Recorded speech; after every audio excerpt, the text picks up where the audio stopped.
12 ఏళ్ల బాలికపై 45 ఏళ్ల యువకుడు అత్యాచారం చేసే ప్రయత్నం చేశాడు. ఖమ్మం జిల్లాలో జరిగింది దారుణ ఘటన. సమ్మర్ హాలిడేస్ కావడంతో పాప తాత దగ్గరకు వచ్చింది.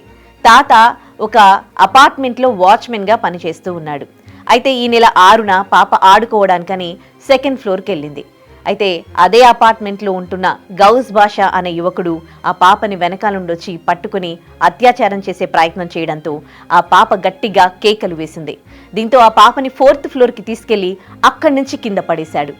ఆ అపార్ట్మెంట్ చుట్టూ ఉన్న వాల్ పైన పాప పడిపోయింది. పాపకి వెన్నెముకకి, కాలికి, భుజానికి కూడా ఫ్రాక్చర్స్ అయ్యాయి. హాస్పిటల్లో ట్రీట్మెంట్ తీసుకుంటోంది. అయితే సోమవారం ఆ పాప స్పృహలోకి వచ్చి జరిగిన విషయమంతా తెలియజేసింది. అయితే ఆ తల్లిదండ్రులు పిఎస్లో కంప్లైంట్ ఇచ్చారు. ఇప్పుడైతే గౌస్ బాషాని పోలీసులు అరెస్ట్ చేశారు.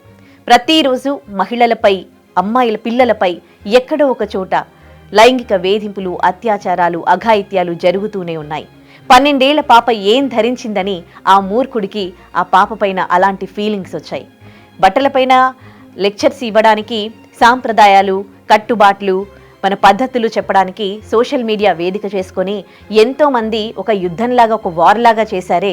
మరి ప్రతిరోజు ఇన్ని అఘాయిత్యాలు జరుగుతూ ఉంటే ఎంతమంది స్పందిస్తూ ఉన్నారు? మన ప్రాధాన్యతలు ఎటువైపు వెళ్తూ ఉన్నాయి? ఎవరో బట్టల గురించనో, ఎవరి వ్యాఖ్యల మీదనో రోజుల తరబడి మనం చర్చిస్తూ ఉంటాం. మరి ఇలాంటి విషయాలపైన మీరు అదే విధంగా స్పందిస్తూ ఉన్నారా? మన ప్రాధాన్యతలు ఎటువైపు వెళ్తూ ఉన్నాయి? దీనిపైన ఎవరికీ బాధ్యత లేదా? ఇలాంటి వాటిపైన స్పందించాల్సిన బాధ్యత మీపై లేదా? మీ అభిప్రాయాన్ని కమెంట్ రూపంలో తెలియజేయండి.